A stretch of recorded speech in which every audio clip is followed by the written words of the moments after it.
차가운 비가 도시의 아스팔트를 적시고 있었다. 강지훈 회장은 자신의 마이바흐 뒷좌석에 앉아 무심하게 창밖을 내다보았다. 방금 끝난 지루한 이사회는 그의 신경을 날카롭게 만들었다.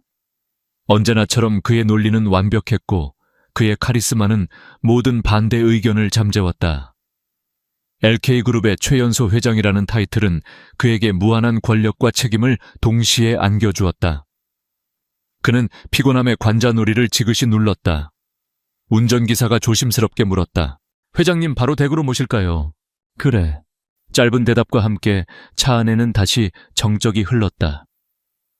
지훈에게 집은 그저 잠을 자기 위한 공간일 뿐 따뜻한 안식처와는 거리가 멀었다.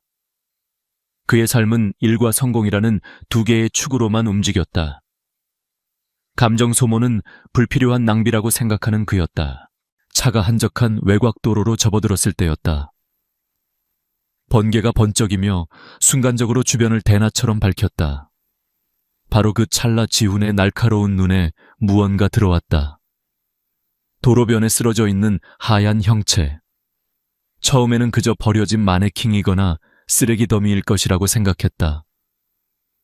무시하고 지나치려던 순간 양심의 가책 같은 미세한 떨림이 그의 마음을 스쳤다. 차 세워, 네 회장님. 운전기사는 당황했다. 이런 궂은 날씨에 이런 외진 곳에서 차를 세우라는 명령은 극히 이례적인 일이었다. 하지만 지훈의 명령은 절대적이었다. 차가 멈춰 서자 그는 직접 차 문을 열고 내렸다. 비서인 김 실장에게 연락해 처리하라고 할 수도 있었지만 이상하게도 그는 직접 확인하고 싶었다. 거센 비바람이 그의 값비싼 수트를 적셨지만 그는 아랑곳하지 않았다. 그가 다가갈수록 형체는 분명해졌다. 사람이었다.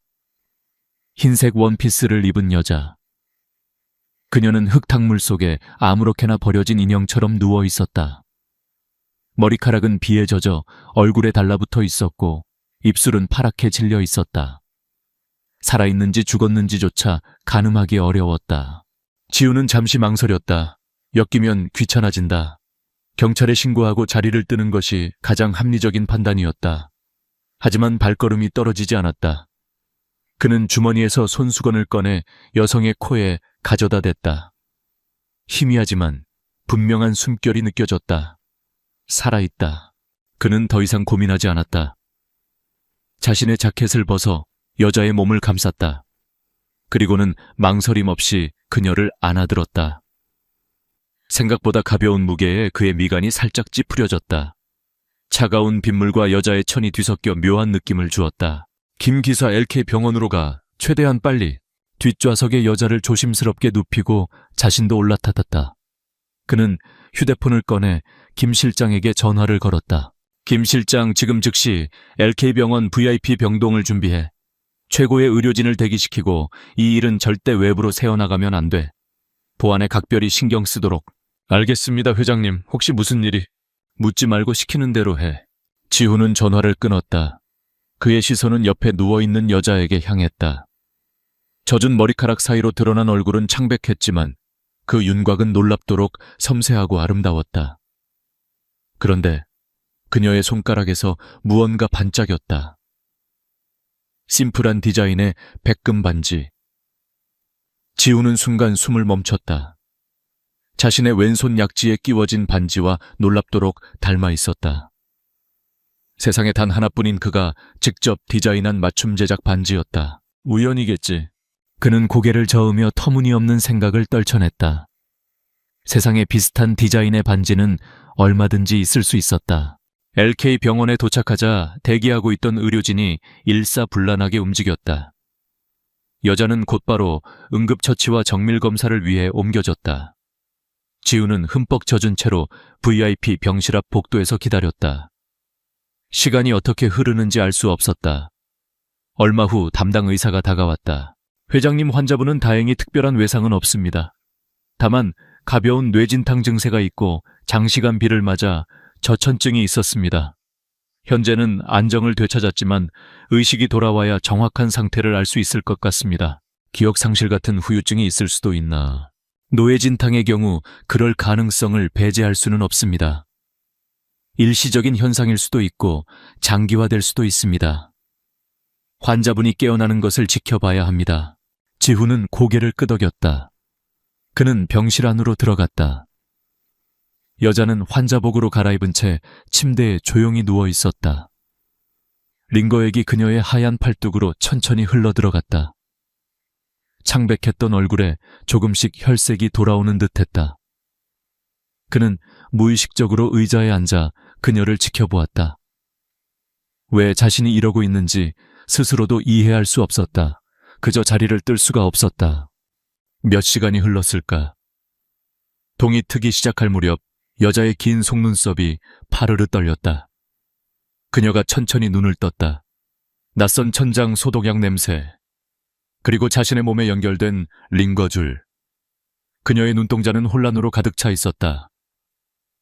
그녀는 천천히 몸을 일으키려다 고통스러운 듯 신음을 흘렸다. 움직이지 마. 낮고 차가운 목소리에 여자의 시선이 소리가 나는 쪽으로 향했다. 그곳에는 그림처럼 완벽한 남자가 앉아 있었다. 흐트러짐 없는 머리, 날카로운 턱선 깊이를 알 수 없는 검은 눈동자. 그는 마치 다른 세상 사람처럼 비현실적으로 보였다. 여자는 남자를 빤히 쳐다보았다. 그녀의 눈에 가득했던 혼란이 점차 다른 감정으로 변하기 시작했다. 놀라움 그리고 이내 터질 듯한 기쁨과 안도감. 지우는 여자의 표정 변화를 이해할 수 없었다. 그녀가 자신을 아는 사람인가 하지만 그의 기억 속 어디에도 이 여자는 존재하지 않았다. 바로 그때 여자가 침대에서 벌떡 일어났다. 비틀거리는 몸으로 그에게 달려왔다. 지훈이 무슨 말을 하기도 전에 여자는 그의 목을 와락 끌어안았다. 예상치 못한 행동에 그의 몸이 굳어졌다. 타인의 신체 접촉을 극도로 꺼리는 그였지만 이상하게도 그녀를 밀어낼 수가 없었다.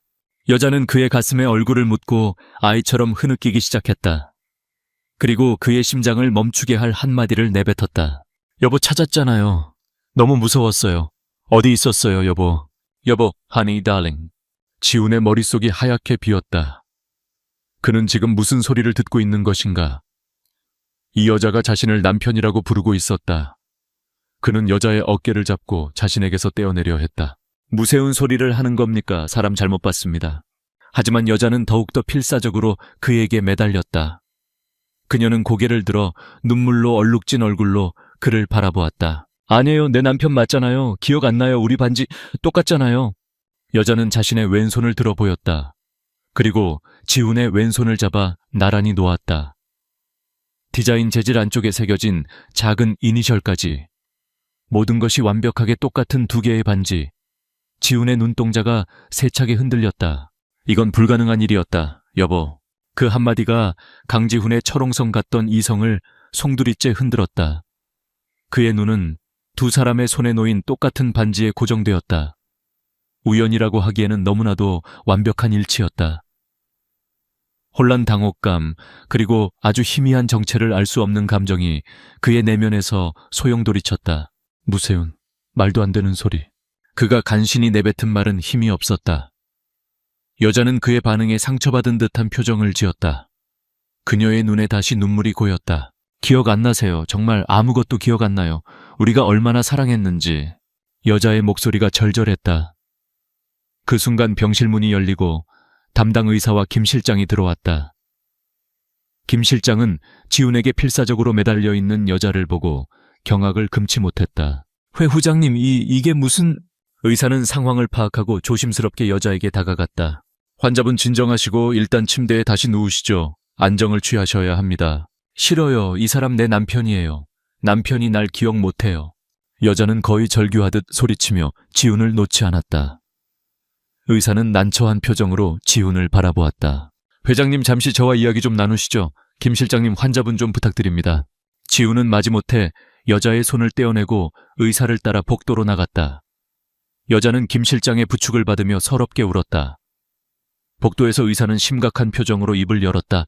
예상했던 대로 환자분은 역행성 기억상실증을 겪고 있는 것 같습니다. 사고의 충격으로 과거의 기억을 모두 잃어버린 상태입니다. 모두라고 그럼 왜 나를 남편이라고 부르는 거지? 그것이 문제입니다. 기억을 모두 잃었지만 회장님을 자신의 남편이라는 사실 하나만은 강렬한 확신으로 남아있는 듯합니다. 어쩌면 사고 직전에 회장님과 관련된 강한 감정적 경험을 했을 수도 있습니다. 혹은 회장님의 반지가 무의식에 남아있는 유일한 단서일 수도 있고요. 현재 상태에서 환자의 믿음을 강하게 부정하는 것은 심리적으로 큰 충격을 주어 상태를 악화시킬 수 있습니다. 지훈의 머리가 복잡해졌다. 이 모든 것이 정교하게 짜인 함정일 가능성. 누군가 자신의 약점을 만들기 위해 의도적으로 이 여자를 보냈을 수도 있다. 하지만 여자의 눈물과 절박한 표정은 너무나도 생생했다. 영이라고 하기에는 지나치게 진실해 보였다. 그럼 어떻게 하라는 건가? 내가 저 여자의 남편 행세라도 하라는 말인가? 물론 그럴 수는 없습니다. 다만 당분간은 환자의 안정을 위해 직접적인 충격은 피하고 서서히 현실을 인지할 수 있도록 돕는 것이 최선입니다. 보호자가 없는 상태라 일단 저희 병원에서 안정을 취하며 경과를 지켜보는 것이 좋겠습니다. 지훈은 잠시 침묵했다. 여자를 병원에 내버려 두고 떠나는 것이 가장 간단한 해결책이었다. 하지만 그럴 수 없었다. 자신을 남편이라 부르며 매달리던 여자의 눈빛이 뇌리에서 떠나지 않았다. 그리고 무엇보다 저 똑같은 반지가 마음에 걸렸다. 이 미스터리를 풀기 전까지는 그녀를 시야에서 벗어나게 할 수 없었다. 그는 결심을 굳혔다. 아니, 내가 데려가겠어. 네, 회장님. 의사와 뒤따라 나온 김 실장이 동시에 외쳤다. 김 실장은 믿을 수 없다는 표정으로 그에게 다가왔다.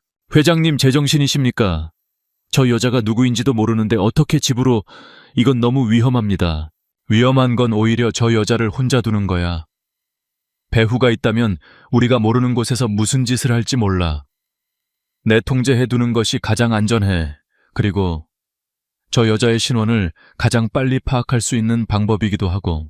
지훈의 목소리는 단호했다. 김 실장은 더 이상 반박할 수 없었다. 지훈의 결정은 곧 법이었다. 병실로 돌아오자 여자는 지쳐 잠들어 있었다. 지훈은 그녀의 잠든 얼굴을 잠시 내려다보았다.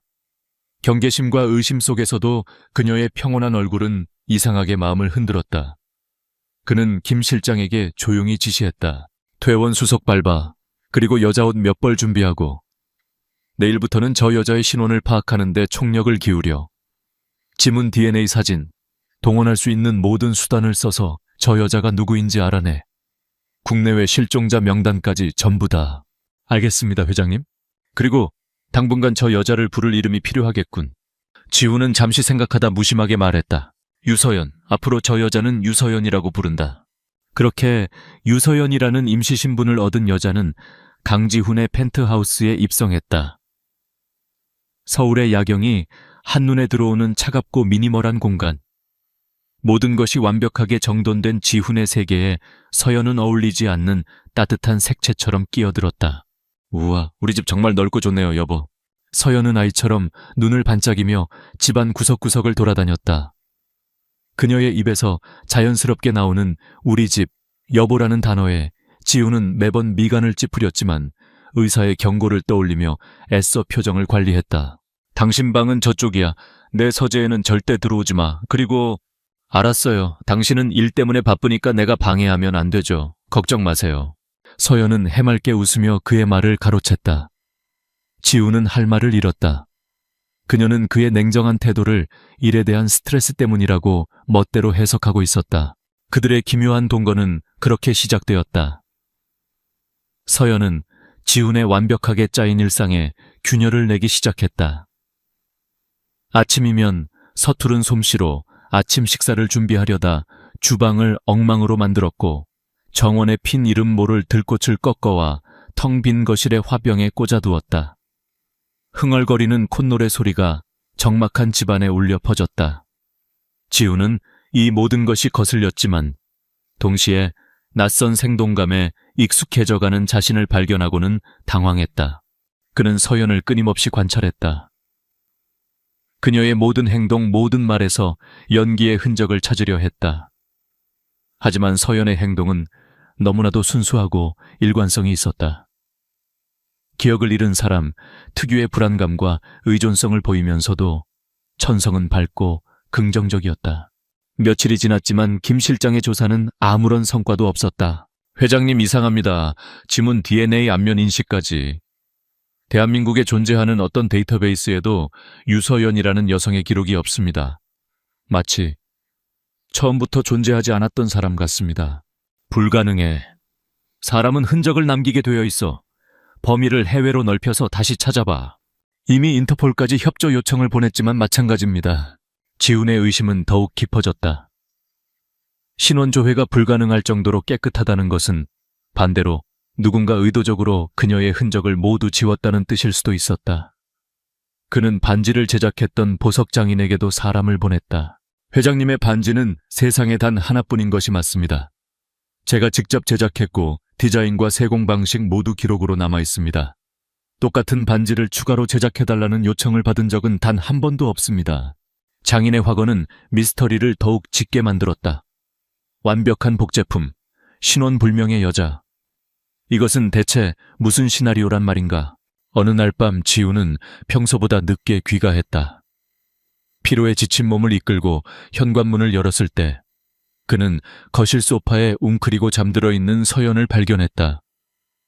텔레비전은 소리 없이 켜져 있었고 그녀의 옆 테이블에는 김이 식어버린 차 한 잔이 놓여 있었다. 그를 기다리다가 잠든 것이 분명했다. 그는 자신도 모르게 발소리를 죽였다. 잠든 그녀의 얼굴은 무방비했고 평화로워 보였다. 그는 늘 모든 것을 의심하고 분석했지만 이 순간만큼은 그런 이성적인 판단이 작동하지 않았다. 자신도 모르게 서재에서 담요를 가져와 그녀의 몸 위에 조심스럽게 덮어주었다. 그의 손가락이 스친 그녀의 뺨은 따뜻했다. 차가운 펜트하우스 안에서 유일하게 온기를 가진 존재. 지우는 잠든 서연의 얼굴을 한참 동안 내려다보았다. 이 모든 것이 0이라면 저 여자는 내가 아는 그 어떤 배우보다도 뛰어난 사람일 것이다. 의심과 연민 사이에서 그의 마음이 흔들리기 시작했다.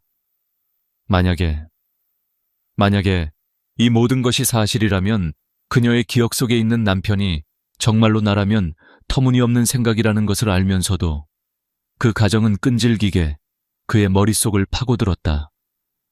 의심의 벽에 자신도 모르는 사이 작은 균열이 생기고 있었다. 강지훈의 펜트하우스에서의 생활은 기묘한 안정감을 찾아가고 있었다. 유서연은 점차 새로운 환경에 적응했다. 그녀는 더 이상 지훈의 냉정한 태도에 상처받지 않았고 오히려 그것을 그의 매력 중 하나로 여기는 듯했다. 지훈 역시 서연의 존재가 만들어내는 작은 변화들에 익숙해지고 있었다. 아침 식탁에 놓인 꽃 한 송이, 그가 늦게 귀가할 때까지 거실을 밝히는 스탠드 불빛, 그리고 다녀오셨어요 여보라고 말하는 다정한 목소리. 이 모든 것이 그의 견고한 일상에 스며들어 더 이상 이질적으로 느껴지지 않았다. 하지만 평온은 길지 않았다. 그들의 세상 아래에는 여전히 거대한 미스터리가 도사리고 있었고 그 그림자는 예고 없이 수면 위로 떠올랐다. 그날 밤 지우는 서재에서 다음 분기 사업 보고서를 검토하고 있었다. 깊은 정적이 흐르던 새벽, 날카로운 비명소리가 펜트하우스의 공기를 갈랐다. 안 돼. 지훈은 반사적으로 자리에서 일어났다. 비명은 서연의 방에서 들려왔다. 그는 망설일 틈도 없이 그녀의 방으로 달려갔다. 문을 열자 침대 위에서 괴로운 듯 몸부림치는 서연의 모습이 보였다. 그녀는 식은땀에 흠뻑 젖어 있었고 무언가에 쫓기는 사람처럼 허공에 손을 휘저으며 알 수 없는 말을 중얼거렸다. 싫어, 오지마, 제발. 세어연 씨 정신 차려요. 지훈이 그녀의 어깨를 잡고 흔들자 서연이 번쩍 눈을 떴다. 그녀의 눈동자는 극도의 공포로 가득 차 있었다. 상황을 파악하지 못한 채 그녀는 눈앞에 지훈을 보고 다시 비명을 지르려 했다. 나야 강지훈, 괜찮아, 악몽을 꾼 거야. 그의 낮고 차분한 목소리가 그녀의 공포를 잠재웠다. 서연은 그가 지훈임을 깨닫고는 어린아이처럼 그의 품에 와라간겨 흐느끼기 시작했다. 그녀의 몸은 사시나무처럼 떨리고 있었다. 지훈은 순간 당황했지만 이내 그녀의 등을 부드럽게 토닥여 주었다. 타인과의 접촉을 피하던 평소에 그답지 않은 행동이었다. 하지만 지금은 그런 규칙을 따질 때가 아니었다. 그녀의 공포는 너무나 생생해서 그에게까지 전해지는 듯했다. 한참을 울던 서연이 겨우 진정하고 입을 열었다. 꿈을 꿨어요. 너무 무서운 꿈이었어요. 무서운 꿈이었는데 잘 기억나지 않아요. 하얀 방, 온통 하얀 방이었어요. 그리고 이상한 약품 냄새가 났어요. 내가 막 도망치고 있었어요. 누군가 나를 잡으려고 쫓아왔어요. 서연은 몸서리를 치며 말했다. 그녀의 이야기는 두서가 없었지만 몇 개의 단어가 지훈의 뇌리에 날카롭게 박혔다. 하얀 방, 약품 냄새, 도망. 연구실 같았어요. 유리로 된 시험관들이 가득했고 복잡한 화학 기호들이 화면에 떠 있었어요. 내가 그걸 보고 있었는데 갑자기 서연은 더 이상 말을 잇지 못하고 다시 고개를 저었다. 지훈은 그녀가 안정을 찾을 때까지 아무 말 없이 곁에 있어 주었다. 그날 밤 그는 자신의 침실로 돌아가지 않고 서연의 방 소파에서 뜬 눈으로 밤을 지새웠다. 서연의 악몽이 단순한 꿈이 아닐 수도 있다는 불길한 예감이 그의 마음을 무겁게 짓눌렀다. 다음날 아침 지훈은 평소보다 일찍 회사로 향했다. 서연이 말한 연구실이라는 단어가 그의 머릿속을 떠나지 않았다. 그것은 그의 기억 저편에 묻혀있던 오래된 대화 하나를 수면 위로 끄집어냈다. 몇 년 전 돌아가신 아버지와의 대화였다. 당시 아버지는 LK그룹이 투자했던 한 바이오 프로젝트를 갑작스럽게 중단시켰다. 지훈이 그 이유를 묻자 아버지는 이례적으로 어둡고 심각한 표정으로 말했다. 지훈아, 사업에는 넘지 말아야 할 선이라는 게 있다. 그 프로젝트는 인간의 영역을 넘어서려는 위험한 야망을 품고 있었어. 그때는 그저 아버지의 보수적인 경영 철학 때문이라고 생각했다. 하지만 지금 서연의 악몽과 그 기억이 기묘하게 겹쳐졌다. 지훈은 곧장 LK그룹의 심층자료 보관실로 향했다. 회장인 자신조차 특별 허가가 필요한 곳이었다. 그는 수많은 기록 속에서 먼지가 쌓인 파일 하나를 찾아냈다. 프로젝트 코드명 프로메테스. 파일의 대부분은 검게 칠해져 있거나 삭제되어 있었다. 하지만 남아있는 단편적인 정보만으로도 충분히 충격적이었다. 프로메테스는 인간의 세포 재생 능력과 기억 조작에 관한 연구를 목표로 하는 프로젝트였다. 그리고 그 프로젝트의 파트너사는 당시에는 잘 알려지지 않았던 작은 제약회사 바이오 퓨처 랩이었다. 지훈의 심장이 차갑게 식었다. 그는 즉시 김 실장을 호출했다. 김 실장, 지금 당장 바이오 퓨처 랩이라는 회사에 대해 조사해. 10년 전 기록까지 전부 다. 특히 당시 경영진이 누구였는지 알아내. 이건 극비사항이야. 자네 외에는 아무도 알아선 안 돼. 김 실장은 지훈의 심각한 표정에서 사안의 중요성을 직감하고 신속하게 움직였다. 몇 시간 후 그가 지훈의 사무실로 돌아왔다. 그의 얼굴에는 긴장감이 역력했다. 회장님, 찾아냈습니다. 바이오퓨처랩은 7년 전 대한제약에 인수합병되었습니다. 사실상 흡수된 것이나 마찬가지입니다. 대한제약이라고? 지훈의 눈이 날카롭게 빛났다. 대한제약은 현재 LK그룹의 가장 공격적인 경쟁사였다. 그럼 당시 바이오퓨처랩의 대표는 누구였지? 김 실장은 마른 침을 삼키며 보고서의 한 부분을 가리켰다. 최민준이었습니다. 최민준. 그 이름이 지훈의 귓가에 폭탄처럼 터졌다. 현재 대한제약의 CEO이자 업계에서 가장 야심차고 무자비하기로 소문난 남자. 지훈과는 사사건건 부딪히는 숙적이었다. 과거의 프로젝트 경쟁사의 CEO, 그리고 연구실 악몽을 꾸는 기억 상실증 여자. 흩어져 있던 퍼즐 조각들이 마침내 하나의 소름 끼치는 그림으로 맞춰지고 있었다. 이것은 우연이 아니었다. 그날 이후 지훈의 태도는 미묘하게 변했다. 서연을 향한 의심의 눈초리는 여전했지만 그 안에는 새로운 감정이 싹트고 있었다. 보호 본능과 비슷한 무언가였다. 그는 더 이상 서연을 자신의 삶에 침입한 이물질이나 풀어야 할 수수께끼로만 보지 않았다. 그녀는 이제 거대한 음모의 중심에 서 있는 보호해야 할 사람이 되었다. 어느 주말 오후 지훈은 서재에서 복잡한 생각에 잠겨 있었다. 그때 서연이 조심스럽게 들어왔다. 그의 허락 없이는 들어오지 말라는 규칙을 어긴 것이었다. 지훈이 미간을 찌푸리며 그녀를 보자 서연은 작은 쟁반을 내밀었다. 그 위에는 따뜻한 커피 한 잔과 작은 쿠키 몇 조각이 놓여 있었다. 너무 일만 하는 것 같아서요. 머리 아플 땐 단 게 좋다고 들었어요. 그녀는 수줍게 웃으며 말했다. 평소 같았으면 규칙을 어긴 것에 대해 차갑게 쏘아 붙였을 것이다. 하지만 그는 그러지 않았다. 대신 그는 말없이 커피잔을 받아들었다. 따뜻한 온기가 손가락을 통해 전해졌다. 고맙건. 그의 무심한 한마디에 서연의 얼굴이 환하게 밝아졌다. 그 작은 미소 하나가 서재의 무거운 공기를 부드럽게 만드는 것 같았다. 지훈은 커피를 마시며 창밖을 내다보았다.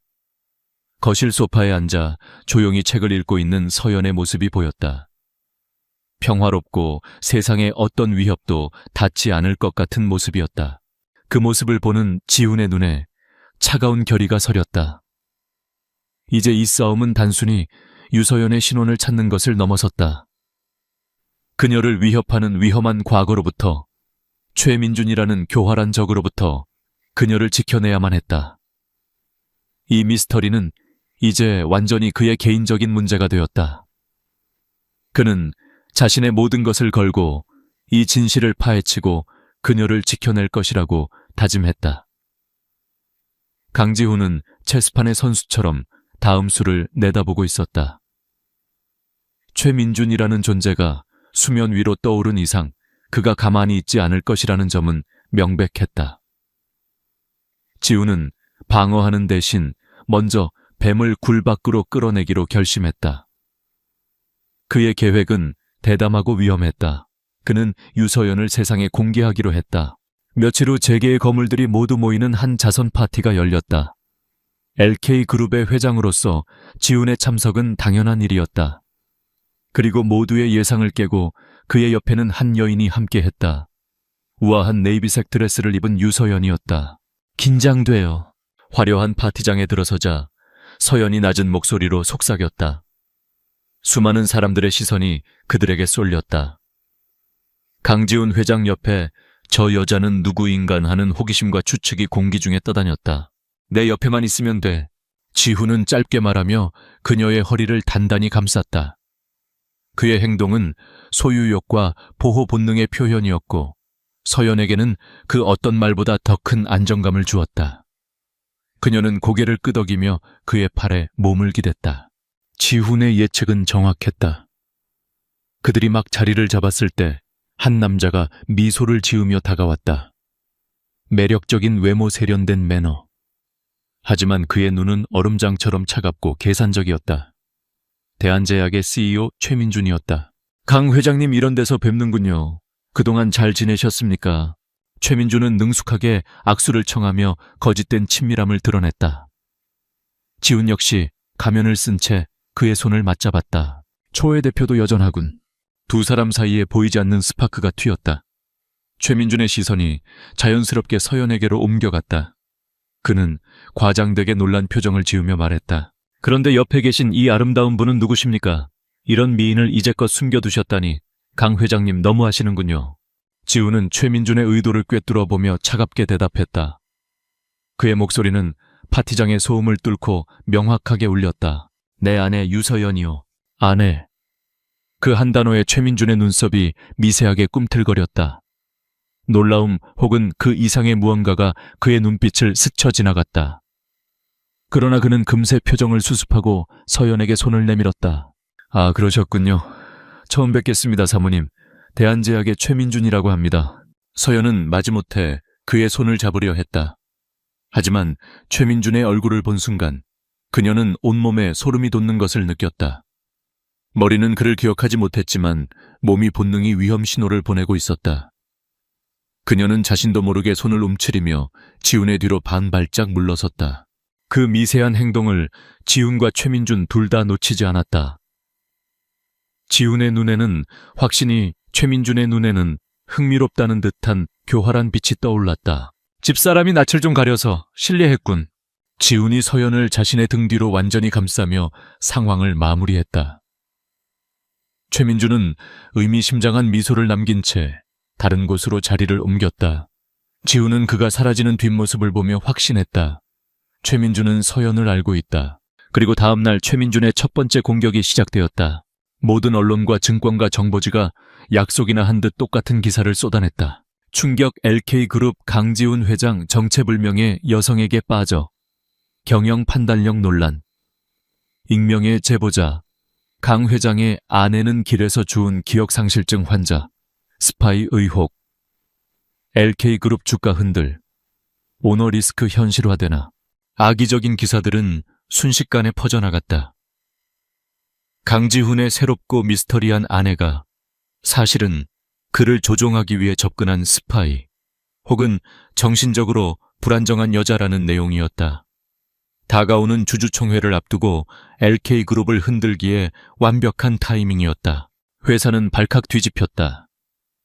주가는 곤두박질 쳤고 직원들은 동요했다. 특히 지훈의 공격적인 경영 스타일에 불만을 품고 있던 보수적인 이사들은 이때다 싶어 목소리를 높였다. 그들 중 몇몇은 이미 비밀리에 최민준과 접촉하고 있었다. 회장님, 긴급 이사회를 소집해야 합니다. 이 스캔들에 대해 명확하게 해명하셔야 합니다. 회사의 이미지를 위해서라도 그 여자와 거리를 두시는 게. 모두가 패닉에 빠져 허둥대는 동안 강지훈만은 이상할 정도로 침착했다. 그는 이 모든 것을 예상했다. 최민준의 공격 방식은 조잡했지만 예측 가능한 범위 내에 있었다. 그는 김 실장을 비롯한 핵심 측근들을 자신의 사무실로 불렀다. 예상했던 대로 미끼를 물었군. 그는 자신을 변호하는 대신 공세로 전환할 준비를 했다. 그는 측근들에게 서연과 최민준 그리고 과거의 프로메테스 프로젝트에 대한 자신의 추측을 공유했다. 그의 눈은 분노나 불안이 아닌 냉철한 전략가의 눈빛으로 빛나고 있었다. 한편 서연은 인터넷을 통해 자신에 대한 기사들을 모두 보고 말았다. 스파이, 정신병자, 조종자. 날카로운 단어들이 비수처럼 그녀의 가슴에 박혔다. 자신이 사랑하는 남자의 명성과 인생을 망가뜨리고 있다는 죄책감에 숨을 쉴 수 없었다. 그녀는 눈물을 흘리며 지훈의 서재 문을 두드렸다. 저 다 제 잘못이에요. 저 때문에 당신이 제가 떠나야 해요. 제가 사라지면. 서연은 말을 차에 잊지 못하고 울음을 터뜨렸다. 지훈은 그녀가 떠나겠다고 말할 것을 예상했다. 하지만 그는 동의하는 대신 그녀에게 다가가 두 어깨를 단단히 잡았다. 그리고 그녀의 젖은 눈을 똑바로 바라보며 말했다. 그의 목소리는 단호했지만 그 안에 깊은 신뢰가 담겨 있었다. 어딜 가겠다는 거야? 당신은 내 아내야. 당신이 있을 곳은 여기야. 저들이 써대는 글자 따위 믿지 마. 이건 싸움이야. 그리고 저들의 목표는 당신이 아니야. 바로 나지. 그 순간 서연의 세상이 멈췄다. 자신을 내 아내라고 부르는 그의 목소리, 자신을 믿어주는 그의 눈빛. 그것은 그녀에게 세상 전부를 얻은 것과 같은 의미였다. 그녀는 더 이상 울지 않았다. 지훈의 그 한마디는 모든 것을 바꿔놓았다. 파티에서의 공개적인 선언과 지금 이 사적인 확언으로 그는 자신의 운명을 그녀의 운명과 완전히 묶어버렸다. 그는 최민준이 시작한 전쟁을 정면으로 받아들였다. 서연이 나간 후 지훈은 자신의 모니터 앞에 앉았다.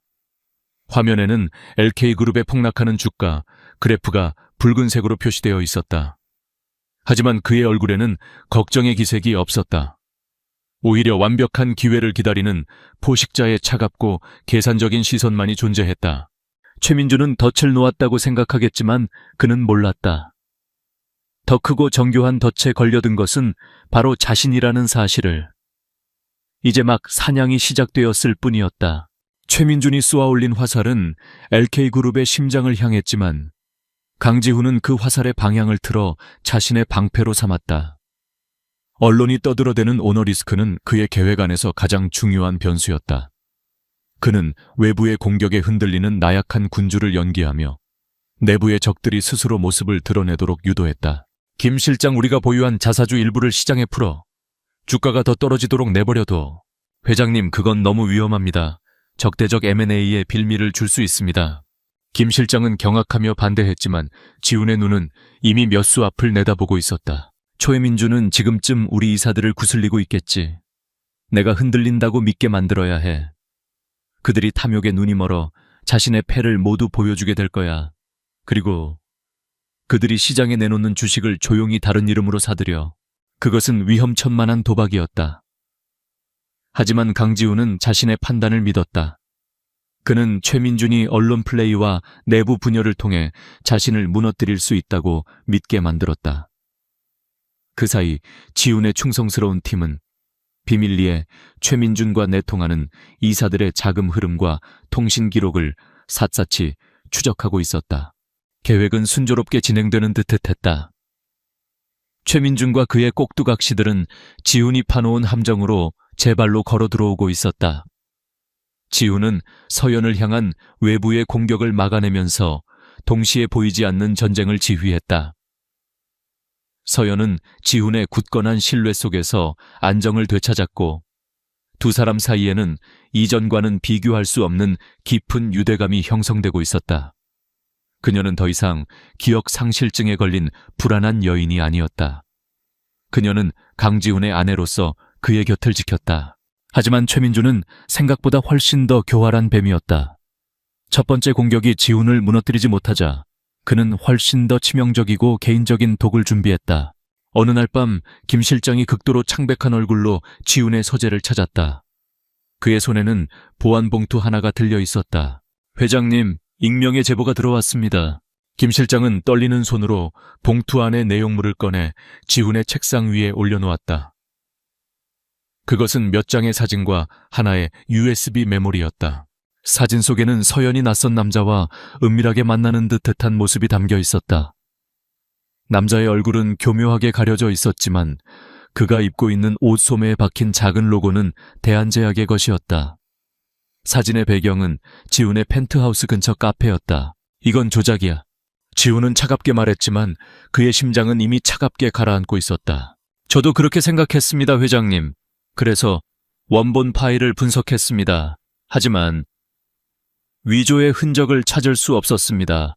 날짜와 시간도. 회장님께서 회사에 계실 때였습니다.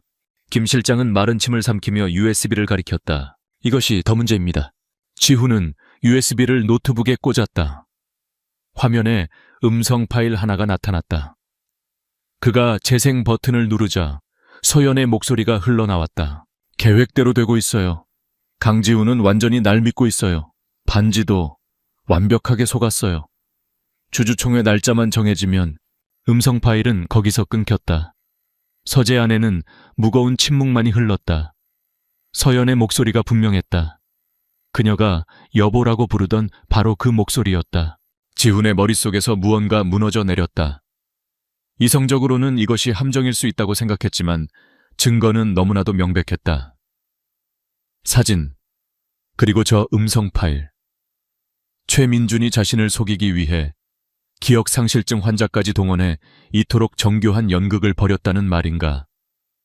자신을 향한 서연의 모든 행동, 그녀의 미소, 그녀의 눈물, 그녀의 따뜻한 관심, 그 모든 것이 계산된 연기였다는 말인가.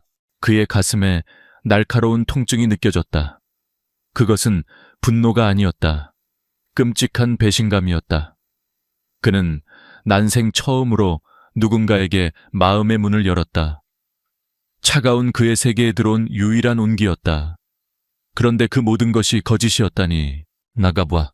그의 목소리는 얼음장처럼 차가웠다. 김 실장은 걱정스러운 눈으로 그를 바라보다 조용히 서재를 나갔다. 그날 이후 강지훈은 다른 사람이 되었다. 그는 서연에게 아무것도 묻지 않았다. 비난하지도 추궁하지도 않았다. 대신 그는 그녀를 완벽하게 무시하기 시작했다. 그녀가 말을 걸어도 단답형으로 대답했고 그녀의 눈을 마주치지 않았다. 집안의 공기는 다시 얼어붙었고 서연이 가져왔던 모든 온기는 흔적도 없이 사라졌다. 서연은 그의 갑작스러운 변화에 절망했다. 그녀는 자신이 무엇을 잘못했는지 알 수 없었다. 며칠 전까지만 해도 세상에서 가장 든든한 자기 편이었던 남자가 이제는 투명 인간처럼 자신을 대하고 있었다. 지훈 씨, 혹시 제가 뭐 잘못한 거라도 있나요? 저녁 식사 자리에서 그녀가 용기를 내어 물었다. 지우는 신문을 보고 있던 시선을 떼지 않은 채 무심하게 대답했다. 아니, 그런데 왜 저를 피하는 것 같아요? 피곤해서 그렇다. 그의 목소리에는 어떤 감정도 실려 있지 않았다. 서연의 가슴이 무너져 내렸다. 그녀는 더 이상 물을 수 없었다. 그의 주변에는 누구도 넘을 수 없는 투명한 벽이 세워져 있었다. 그녀는 다시 혼자가 되었다. 이 넓고 차가운 집에서 그녀는 완벽한 이방인이었다. 지우는 고통스러웠다. 서연의 슬픈 얼굴을 볼 때마다 심장이 칼로 베이는 듯 했다. 그녀를 붙잡고 진실이 무엇이냐고 소리치고 싶었지만 그럴 수 없었다. 만약 그녀가 정말 스파이라면 자신의 감정을 드러내는 것은 패배를 의미했다. 그는 자신의 상처와 배신감을 분노로 바꾸어 일에 쏟아부었다. 그의 눈은 복수심으로 불타고 있었다. 그는 최민준을 파멸시킬 것이다. 그리고 그 과정에서 유서연이라는 여자도 함께 무너뜨릴 것이다. 그는 그렇게 다짐했다. 주주총회가 며칠 앞으로 다가왔다. LK그룹의 운명을 건 전쟁의 서막이 올랐다. 그리고 그 전쟁의 중심에서 두 남녀는 서로에게 가장 깊은 상처를 입힌 채 각자의 싸움을 준비하고 있었다. 한 사람은 배신감에 불타는 복수를, 다른 한 사람은 이유도 모른 채 버려진 슬픔 속에서. 그들의 위태로운 관계는 이제 작은 충격에도 산산조각 날 것처럼 위태로워 보였다. 주주총회 전날 밤 펜트하우스의 공기는 살얼음판처럼 차가웠다. 강지우는 서재에 틀어박혀 밤새도록 서류와 데이터를 검토했다. 그의 눈은 충혈되었지만 정신은 칼날처럼 날카로웠다. 유서연은 자신의 방 침대에 앉아 뜬 눈으로 밤을 지새웠다. 지훈의 차가운 외면은 그녀의 마지막 희망마저 앗아갔다. 그녀는 자신이 이 집을 떠나야 할 때가 왔음을 직감했다. 하지만 이대로 물러설 수는 없었다. 최소한 그가 왜 자신에게 등을 돌렸는지 그 이유라도 알아야 했다. 새벽녘 그녀는 조용히 지훈의 서재로 향했다. 그가 잠시 자리를 비운 틈을 타 그녀는 그의 책상 위에서 단서를 찾기 시작했다. 그녀의 눈에 들어온 것은 잠금 화면이 풀린 채 놓여있는 지훈의 태블릿 PC였다. 화면에는 그녀가 낯선 남자와 함께 있는 사진이 떠 있었다. 그리고 그 옆에는 음성 파일을 분석한 그래프가 있었다. 서연의 심장이 쿵 내려앉았다. 이것이었구나. 그가 자신을 배신자라고 생각하고 있었구나. 그녀는 사진 속 남자의 얼굴이 가려져 있는 것을 보았다.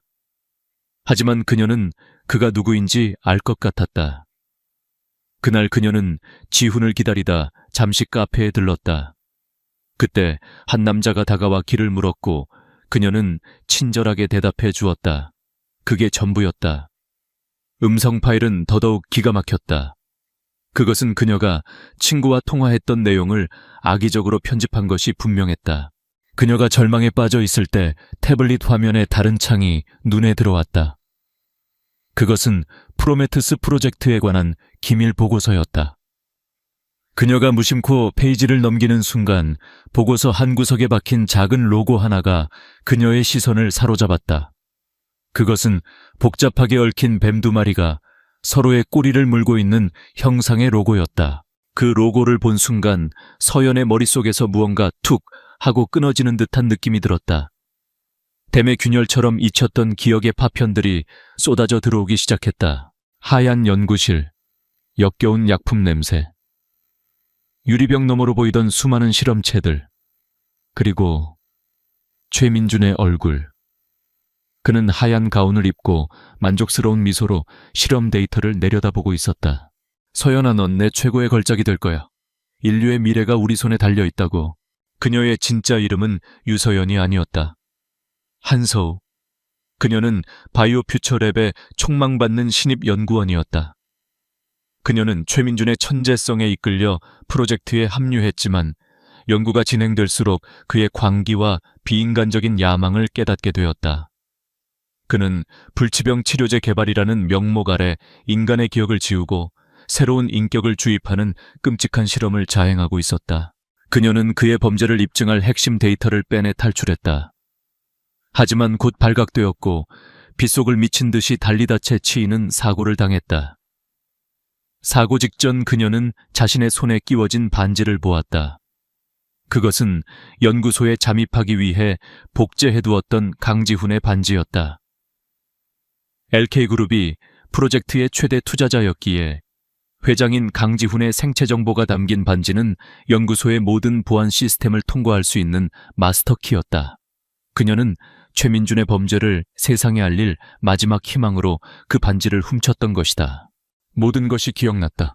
바로 그때 서재 문이 열리고 강지훈이 들어왔다. 그는 서우 서연가 자신의 태블릿을 보고 있는 것을 발견하고 싸늘하게 말했다.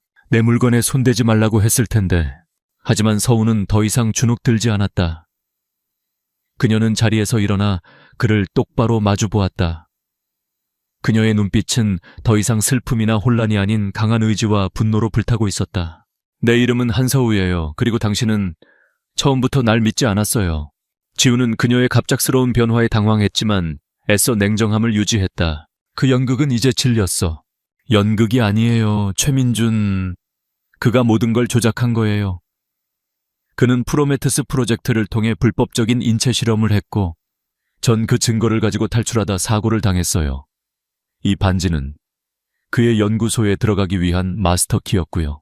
서우는 숨 가쁘게 모든 진실을 털어놓았다. 그녀의 이야기는 너무나도 충격적이었지만 그 안에는 거짓이라고는 찾아볼 수 없는 절박함과 진실성이 담겨 있었다.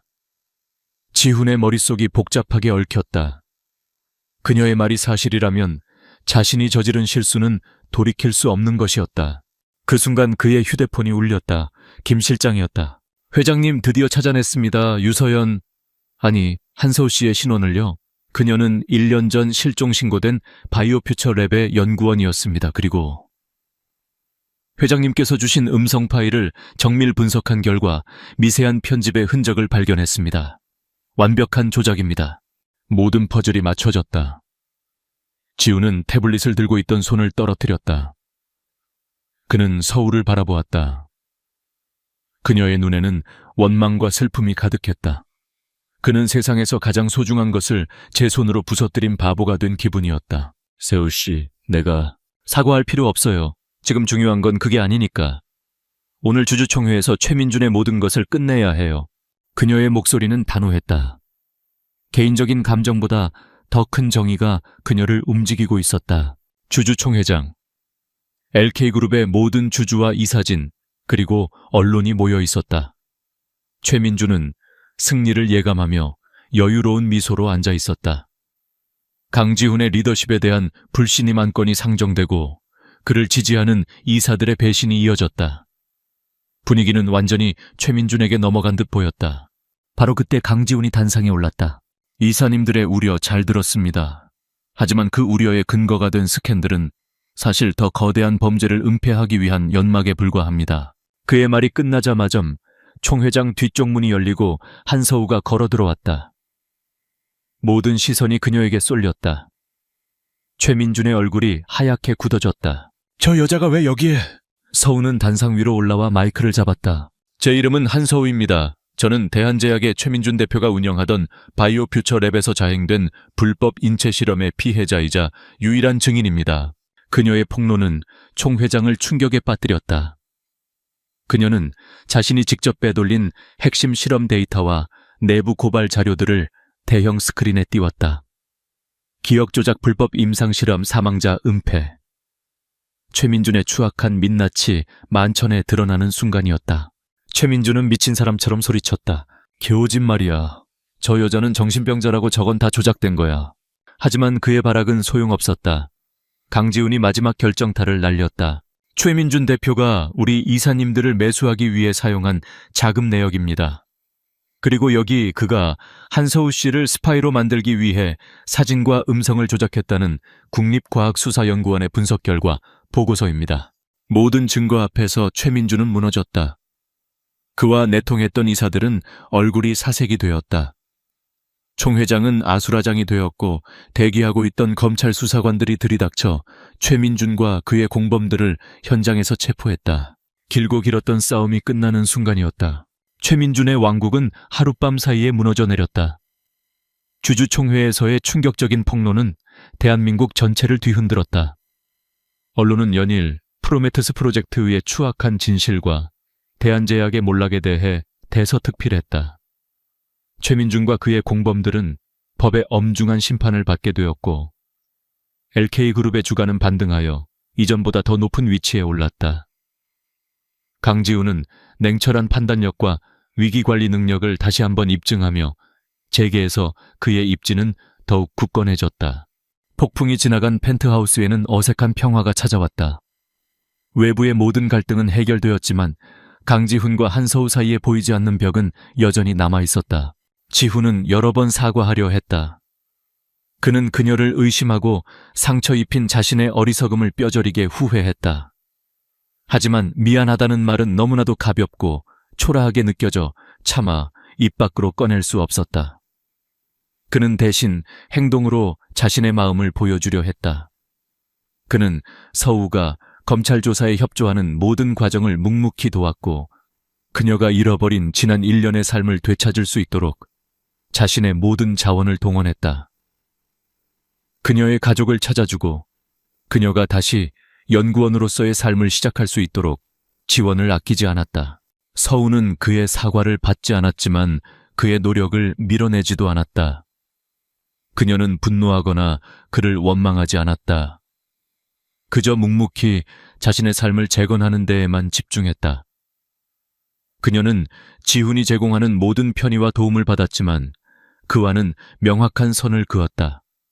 두 사람은 한 집에 사는 가장 멀고도 가까운 동거인이었다. 몇 주가 지난 어느 날 서우가 저녁 식사 자리에서 먼저 입을 열었다. 이제 다 정리됐어요. 검찰 조사도 마무리되었고 부모님도 찾았어요. 그리고 제가 살 집도 구했어요. 곧 나갈 수 있을 것 같아요. 올 것이 왔다고 생각했다. 지훈은 손에 들고 있던 포크를 내려놓았다. 그의 심장이 철렁 내려앉는 것 같았다. 그녀가 떠난다는 것은 당연한 수순이었다. 그에게는 그녀를 붙잡을 아무런 명분도 없었다.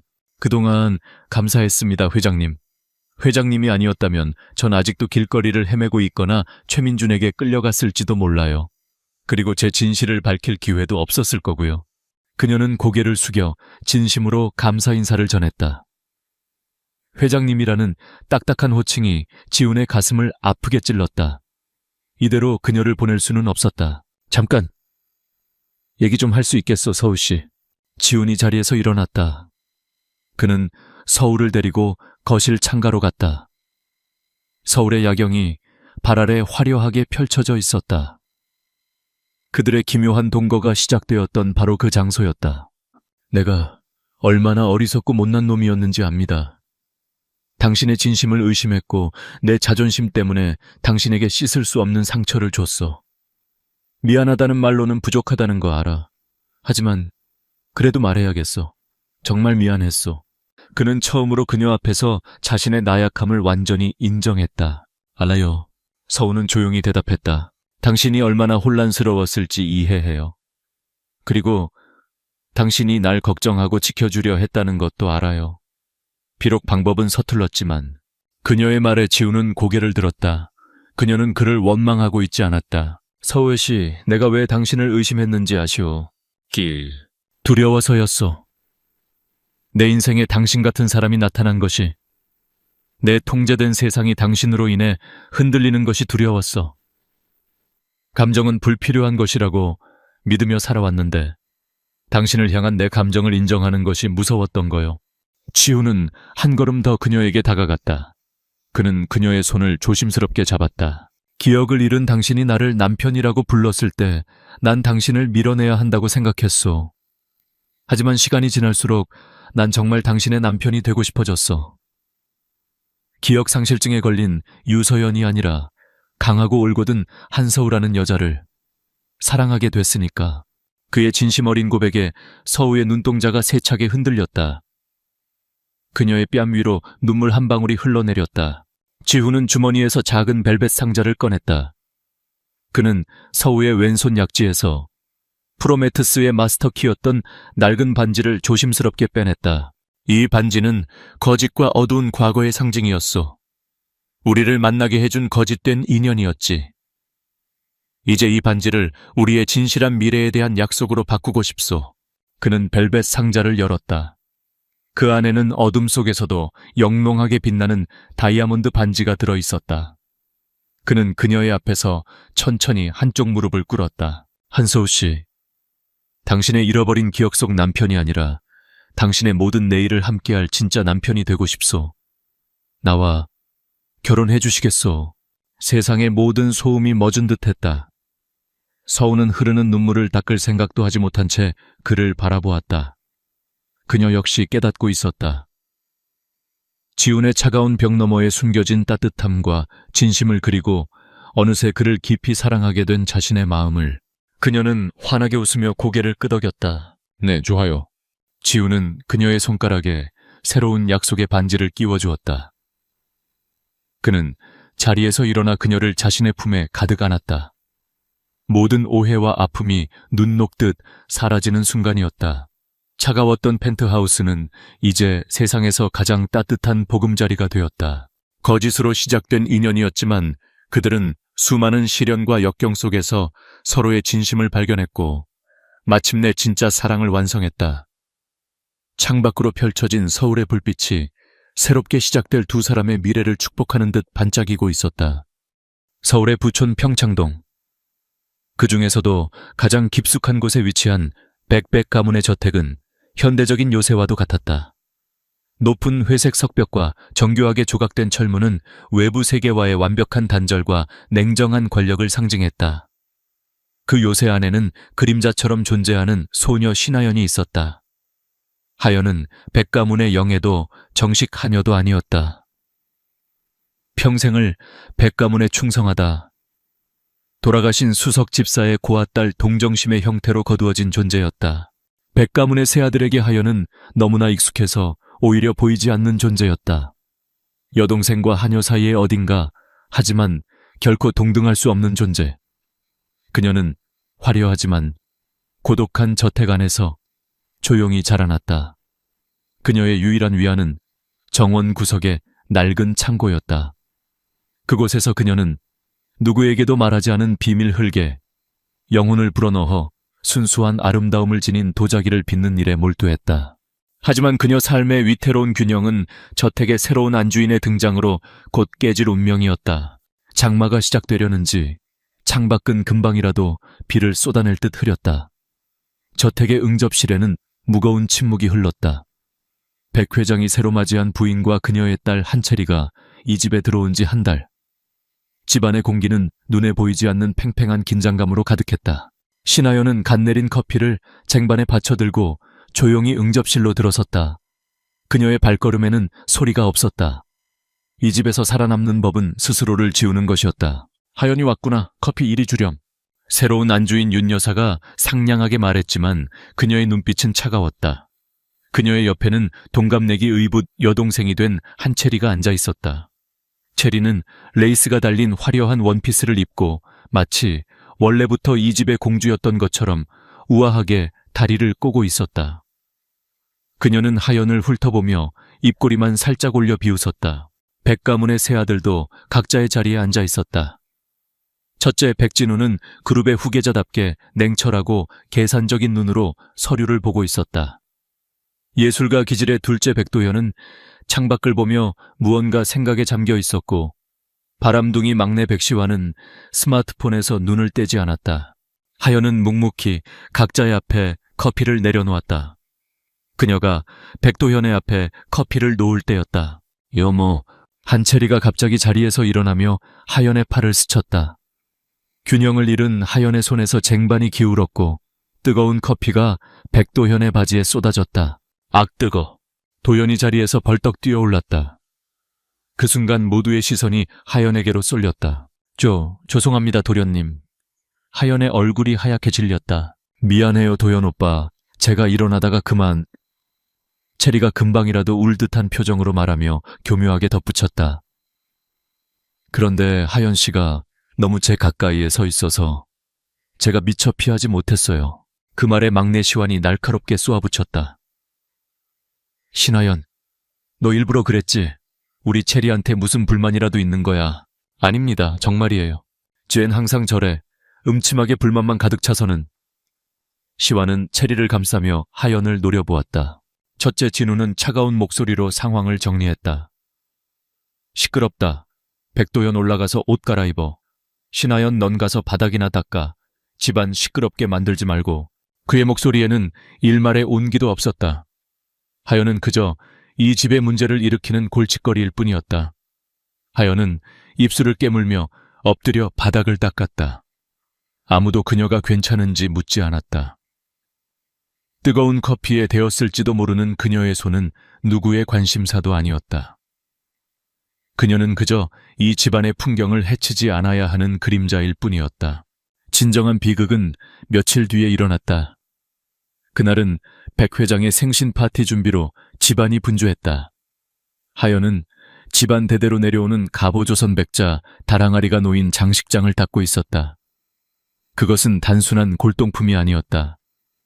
도자기를 사랑하는 둘째 도현이 목숨처럼 아끼는 물건이자 백 가문의 역사를 상징하는 보물이었다. 그녀가 조심스럽게 항아리를 닦고 있을 때 한채리가 다가왔다. 와, 정말 예쁘다. 이게 그 유명한 다랑아리구나. 한번 만져봐도 돼. 안 됩니다, 아가씨. 귀한 거라. 하연이 만류하려던 순간이었다. 체리는 하연의 말을 무시하고 손을 뻗었다. 그리고 마치 발을 헛디딘 것처럼 장식장 쪽으로 비틀거리며 넘어졌다. 와장창. 귀를 찢는 파열음과 함께 백자 달항아리가 바닥으로 떨어져 산산조각이 났다.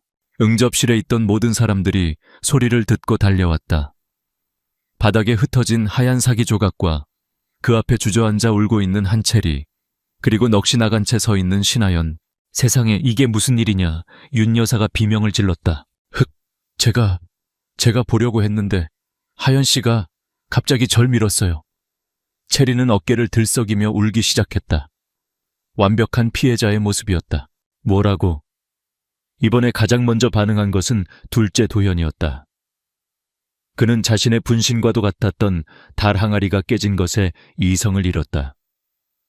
그는 하연에게 달려가 그녀의 어깨를 거칠게 붙잡았다. 내 짓이지. 네가 깼지. 체리가 이 집에 온 게 그렇게 싫었어.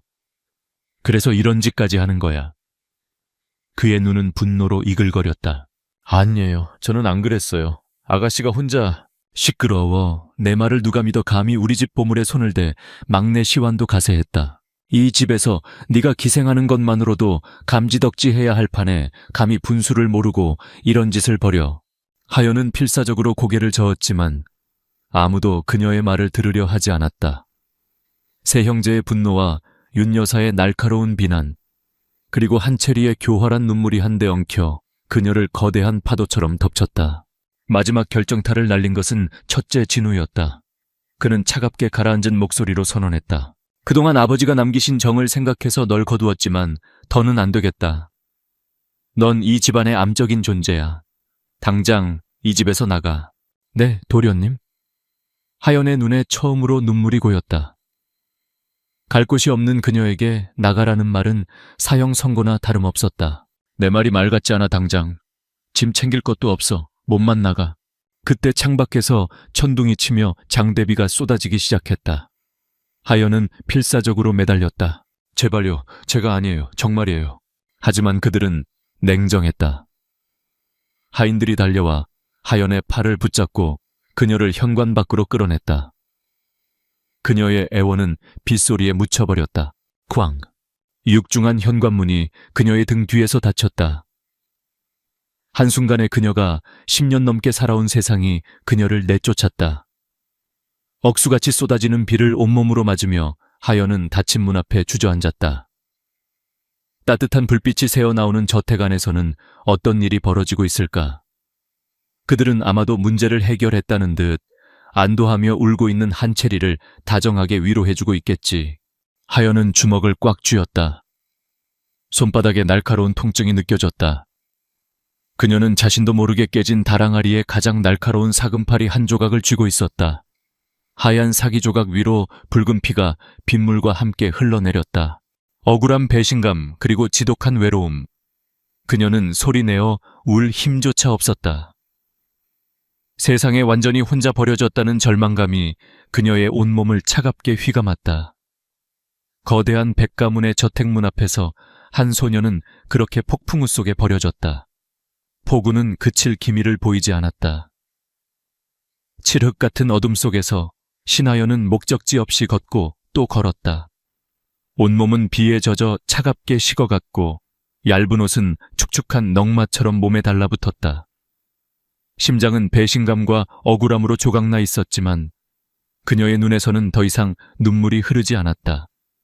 대신 텅 빈 눈동자는 희미하지만 꺾이지 않는 불꽃 같은 것이 이글거렸다. 그녀는 손에 쥔 날카로운 사금파리를 놓지 않았다. 그것은 그녀가 겪은 고통의 증거이자 그녀가 사랑했던 예술과의 유일한 연결고리였다. 돈도 핸드폰도 돌아갈 곳도 없었다. 세상은 거대하고 그녀는 먼지보다 작은 존재였다. 화려하고 고요했던 평창동의 언덕을 내려와 무심한 불빛으로 가득 찬 서울의 도심으로 접어들었다. 수많은 차들과 사람들이 그녀를 스쳐 지나갔지만 아무도 비에 젖은 초라한 소녀에게 눈길을 주지 않았다. 그녀는 몇 시간을 걸었는지 알 수 없었다. 몸의 감각은 점점 무뎌졌고 의식은 희미해졌다. 그녀는 본능적으로 영혼에 익숙하고 편안한 곳을 향해 발걸음을 옮기고 있었다. 전통 찻집과 고미술 갤러리가 늘어선 거리 인사동이었다. 고요하고 비에 젖은 인사동의 좁은 골목길에 들어섰을 때 마침내 그녀의 힘은 바닥났다. 그녀는 오래되고 기품 있는 한옥 건물 앞에 쓰러졌다. 그곳은 인간 문화재로 지정된 도예 명인의 개인 작업실이었다. 정신을 잃는 마지막 순간까지도 그녀는 손에서 떨어진 사금파리를 향해 필사적으로 손을 뻗었다. 그때였다. 검은색 최고급 세단 한 대가 골목길 안으로 미끄러지듯 들어와 멈춰섰다. 뒷문이 열리고 명품 수트를 완벽하게 차려입은 한 남자와 그의 비서가 내렸다. 럭셔리 브랜드 아우라의 대표 강민준이었다. 그는 방금 도에 명인과의 늦은 밤 미팅을 마치고 돌아가는 길이었다. 대표님 차에 타시죠. 비서가 우산을 받쳐들었다. 강민준은 차에 오르려다 무언가를 발견하고 걸음을 멈췄다. 작업실 문 앞에 쓰러져 있는 작은 인형. 비서가 먼저 다가가 상황을 처리하려 했지만 강민준이 손을 들어 그를 제지했다. 그의 날카로운 시선은 다른 곳에 꽂혀 있었다. 쓰러진 소녀의 손끝에 아슬아슬하게 닿아있는 하얀 사금파리. 그는 다가가 허리를 숙여 그 조각을 집어들었다. 흙과 피가 묻어 있었지만 그의 전문가적인 눈은 단번에 그 비범함을 알아보았다.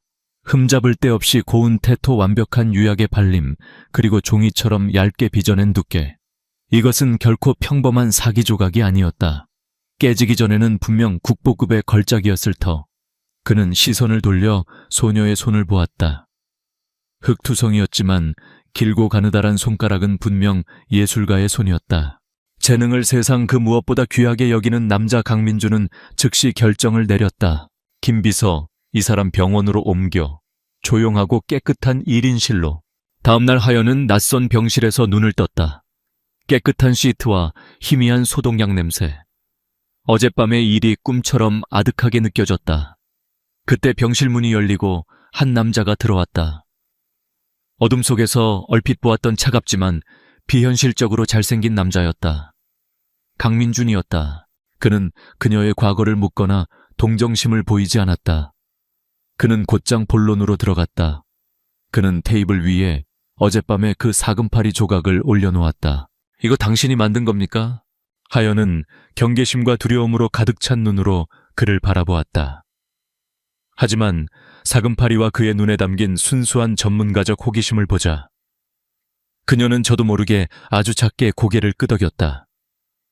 그 작은 움직임을 놓치지 않은 강민준의 입가에 희미한 미소가 스쳤다. 나는 당신이 누군지 무슨 일을 겪었는지 모릅니다. 관심도 없고, 하지만 나는 재능을 알아봅니다. 그는 단호하게 말했다. 내 회사 아우라는 재능 있는 예술가들을 위해 개인 작업실을 후원하고 있어. 당신에게 그곳에 한 자리를 제안합니다. 지낼 곳, 그리고 일할 곳. 내가 바라는 건 단 하나, 당신의 재능으로 최고의 작품을 만들어내는 것이요. 모든 것을 잃은 하연에게 이 제안은 낯선 세계에서 내려온 동아줄과도 같았다. 두려웠지만 유일한 희망의 빛이기도 했다. 그녀는 앞에 앉은 속을 알 수 없는 강력한 남자를 오랫동안 바라보았다. 그리고 긴 침묵 끝에 모기만 한 목소리로 대답했다. 있네. 그날 오후 하연은 강민준의 비서를 따라 병원을 나섰다. 그녀는 북촌의 한적한 곳에 위치한 아름다운 한옥으로 안내되었다. 그곳이 바로 아우라가 후원하는 예술가들의 레지던시이자 그녀가 앞으로 살아갈 새로운 집이었다. 이곳이 신하연 씨께서 사용하실 개인 작업실과 숙소입니다. 필요한 모든 재료와 도구는 말씀만 하시면 즉시 지원될 겁니다. 비서가 정중하게 설명했다. 하연은 꿈을 꾸는 듯 널찍하고 깨끗한 작업실을 둘러보았다. 최고급 물레와 가장 큰 사이즈의 가마, 그리고 세상의 모든 종류의 흙과 유약이 가지런히 정리되어 있었다.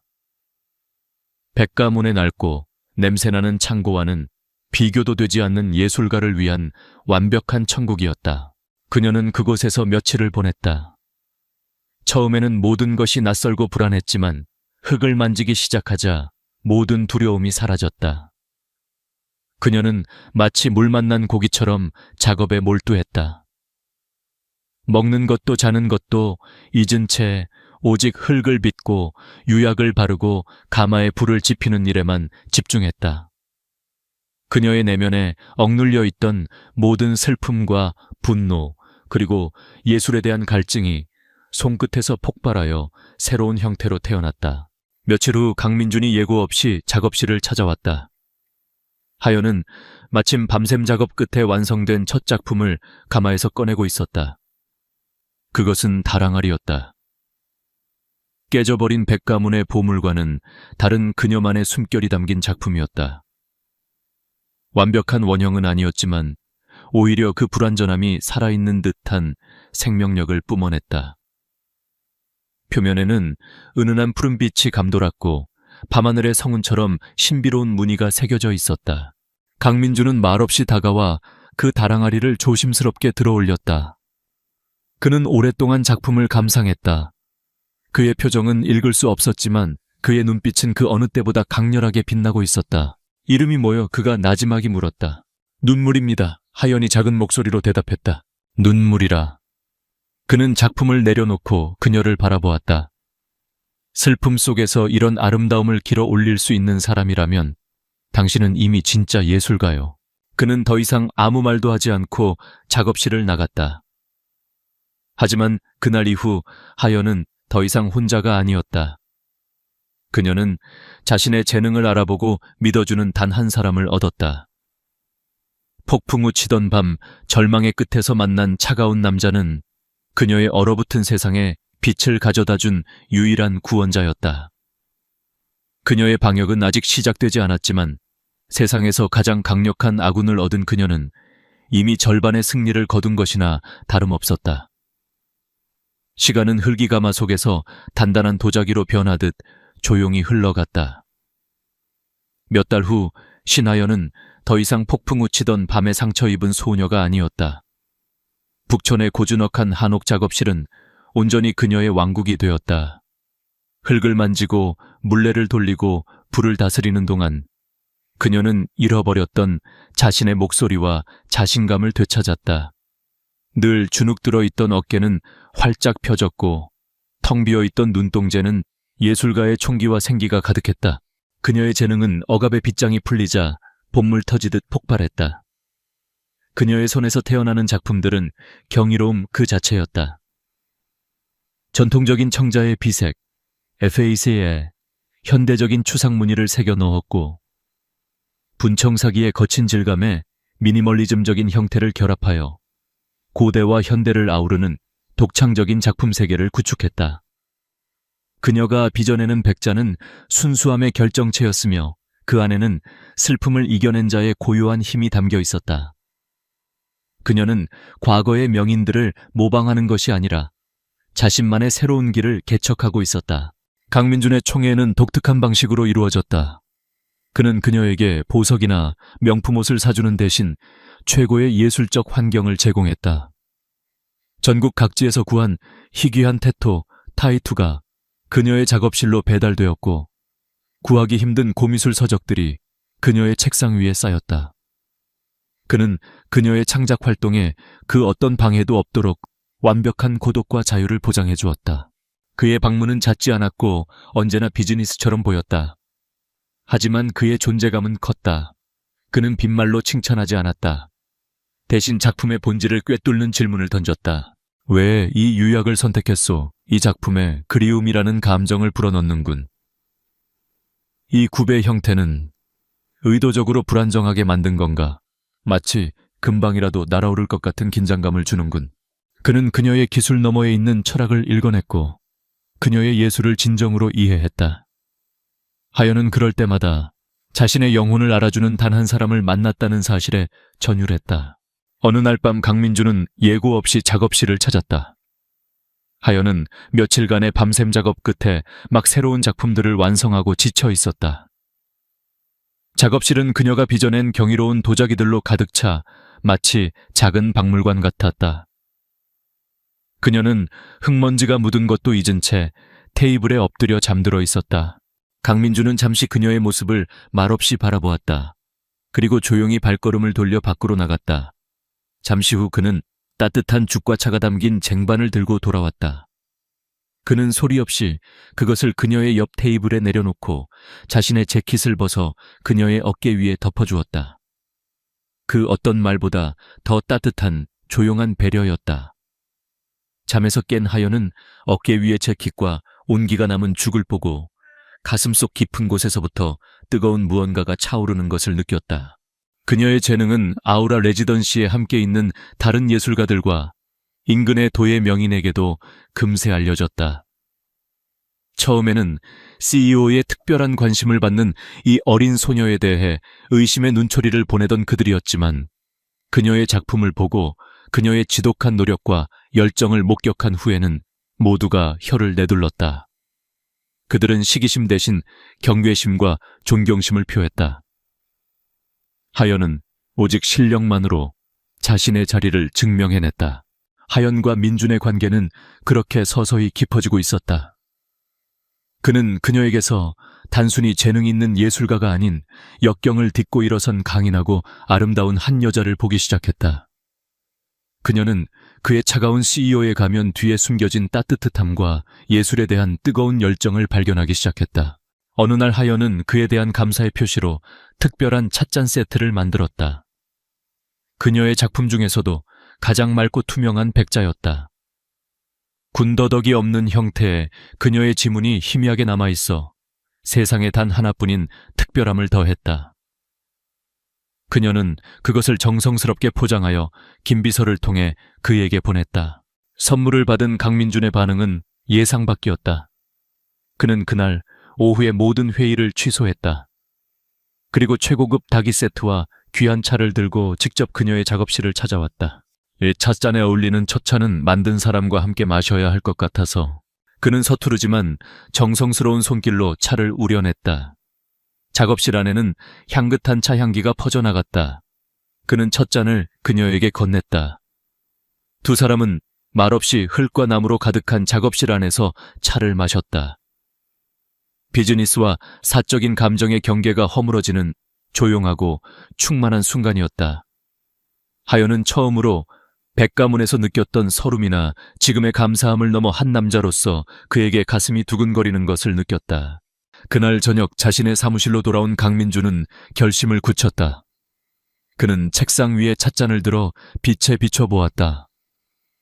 그 안에는 한서연이라는 여자의 순수한 영혼이 담겨 있는 듯했다. 이토록 위대한 재능을 더 이상 숨겨둘 수는 없었다. 그는 인터폰으로 김비서를 불렀다. 김비서, 아우라의 하반기 특별 전시회를 준비하게. 네, 대표님. 테마는 무엇으로 할까요? 테마는 도자기의 재탄생이다. 그리고 우리의 메인 작가는 그녀다. 강민준의 눈이 빛났다. 그는 신비감을 더하기 위해 그녀에게 예명을 지어주었다. 절망의 끝 벼랑 끝에서 새로운 시작을 한다는 의미를 담아 작가명은 해안으로 하지. 세상이 곧 진짜 천재의 등장을 목격하게 될 거야. 그의 결정은 곧 다가올 거대한 폭풍의 서막이었다.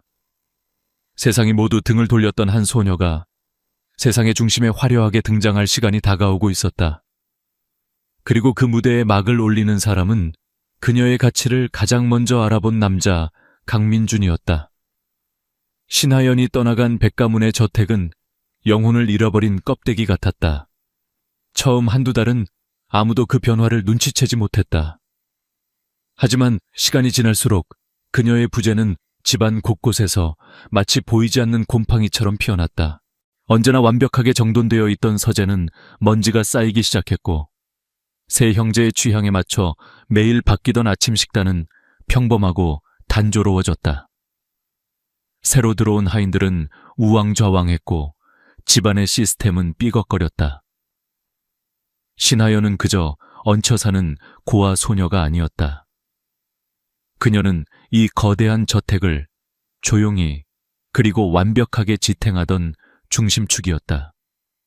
그녀의 조용한 효율성과 세심한 배려는 공기처럼 당연하게 여겨졌지만 사라지고 나자 모두가 그 소중함을 뒤늦게 깨닫기 시작했다. 세 형제는 점점 더 예민하고 짜증스러워졌다.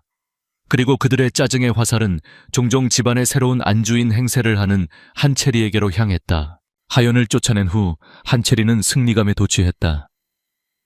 그녀는 이제 이 집의 유일한 공주였다. 하지만 그녀의 가면은 오래가지 못했다. 그녀는 집안을 돌보는 일에는 전혀 소질이 없었고 관심도 없었다. 그녀의 유일한 관심사는 백가문의 돈으로 사치스러운 쇼핑을 하고 SNS에 자신의 화려한 일상을 과시하는 것뿐이었다. 진우 오빠 나 이 가방 사주면 안 돼요. 이번 시즌 신상이란 말이에요. 도연 오빠 내 친구들이 오빠 그림 보고 싶다는데 파티 한번 열어주면 안 돼요. 시완 오빠, 우리 오늘 클럽 갈까? 오빠 친구들 다 불러서. 처음에는 그녀의 애교에 넘어갔던 형제들도 시간이 지날수록 그녀의 철없고 이기적인 본성을 간파하기 시작했다. 첫째 백진우에게 한채리는 잘못된 투자였다. 그녀는 집안의 효율성을 떨어뜨리고 불필요한 지출만 늘리는 골칫덩거리였다. 그는 그녀의 유치한 요구를 들을 때마다 묵묵히 자신의 비서 역할까지 해내던 신하연의 유능함을 떠올리며 미간을 찌푸렸다. 둘째 백도현에게 한채리는 예술에 대한 모독이었다. 그녀는 그의 작품을 이해하지 못했고 그저 비싼 장식품 정도로만 여겼다. 그는 자신의 예술적 고뇌를 이야기할 때마다 지루해하는 체리의 표정을 보며 조용히 차를 내오며 그의 말을 경청해주던 하연의 진지한 눈빛을 그리워했다.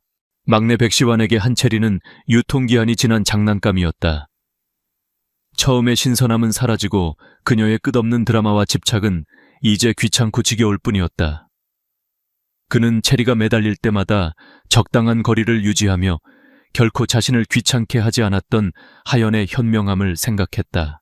그 후회의 망령은 안개처럼 그들의 일상에 스며들었다. 어느 날 오후 도현은 자신의 작업실을 정리하다가 먼지 쌓인 선반 구석에서 작은 연적 하나를 발견했다. 몇 년 전 하연이 처음으로 도자기를 배우기 시작했을 때 그에게 만들어준 것이었다. 그때는 그저 투박하고 볼품없다고 무시했었다. 하지만 지금 다시 보니 서툰 형태 속에 자신만의 세계를 담아내려는 순수한 열정과 비범한 재능의 편린이 보였다. 그는 자신도 모르게 연적을 든 채 한참을 서 있었다. 그녀는 지금 어디서 어떻게 지내고 있을까? 그 폭풍우 치던 밤 이후 그들은 누구도 그녀의 행방을 찾으려 하지 않았다. 작은 죄책감이 그의 마음을 무겁게 짓눌렀다. 바로 그 시기 서울의 예술계와 상류층 사교계는 새로운 소문으로 들썩이기 시작했다. 럭셔리 브랜드 아우라가 해안이라는 예명을 가진 신비로운 신진 작가의 대규모 개인전을 개최한다는 소식이었다. 시대를 초월한 재능의 등장, 한국 도자 예술의 패러다임을 바꿀 혁명, 아우라의 막강한 자본과 마케팅이 더해져 해안이라는 이름은 전시가 시작되기도 전에 이미 전설이 되어가고 있었다.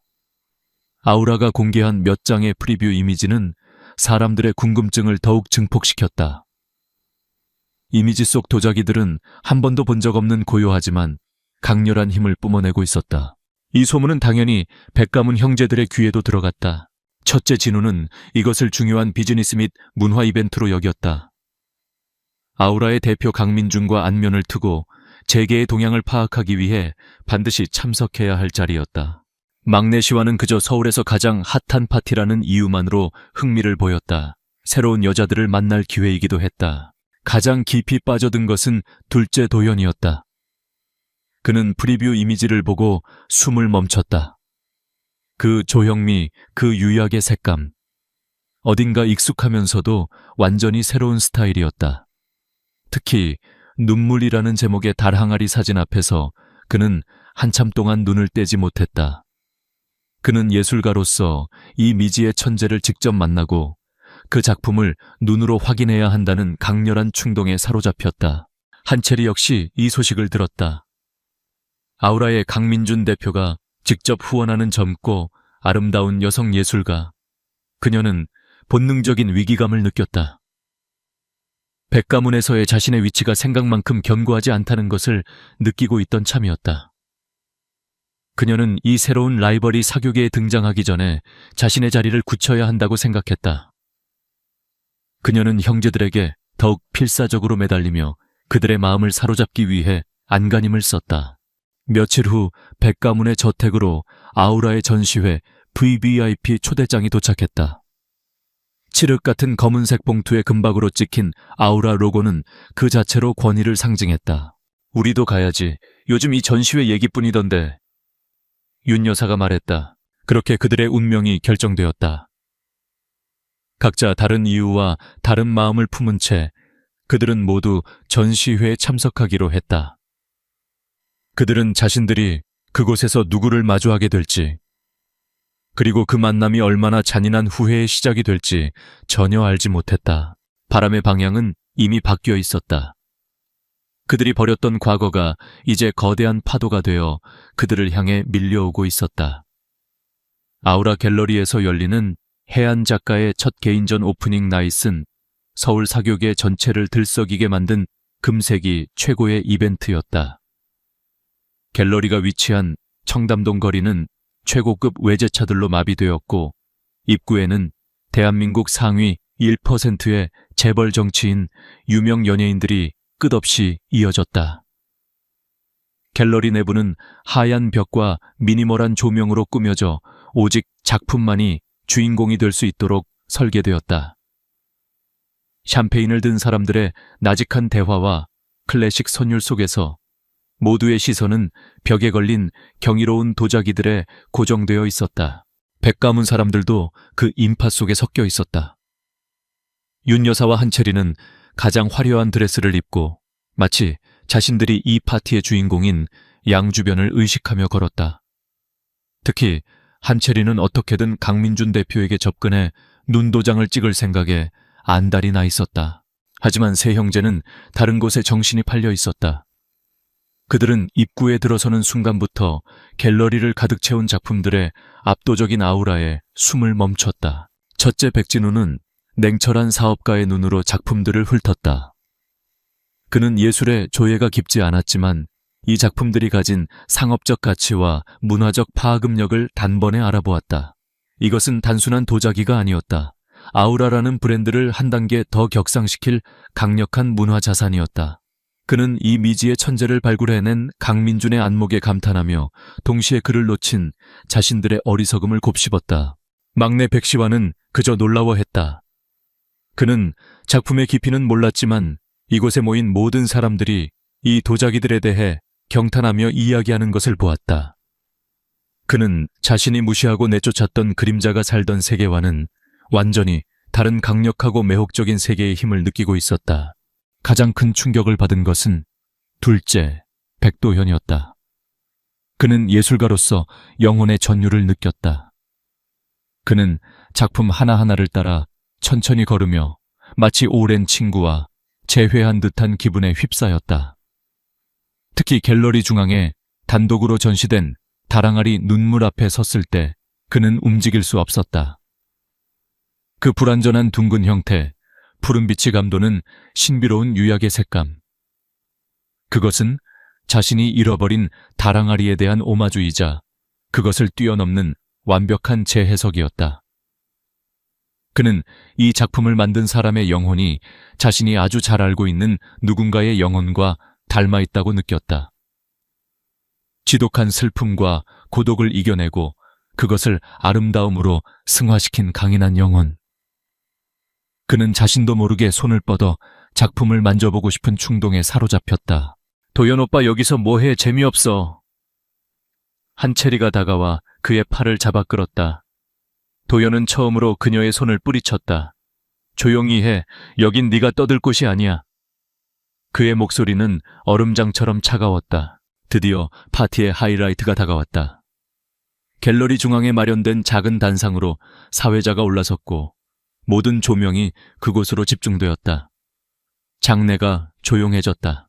신사숙녀 여러분, 오늘 밤 아우라의 새로운 전설이 시작되는 자리에 함께해 주셔서 감사합니다. 이제 지난 몇 달간 베일에 쌓여있던 천재 예술가 해안 작가를 여러분께 처음으로 소개합니다. 그리고 작가를 소개하기 위해 아우라의 대표 강민준 회장님을 무대로 모시겠습니다. 우레와 같은 박수 소리와 함께 완벽한 턱시도, 차림의 강민준이 무대로 올라섰다. 그의 존재감만으로도 장내의 공기는 달라졌다. 그는 마이크를 잡고 카리스마 넘치는 목소리로 말했다. 오늘 밤 여러분은 단순한 예술가를 만나는 것이 아닙니다. 여러분은 역경 속에서 피어난 기적을 목격하게 될 것입니다.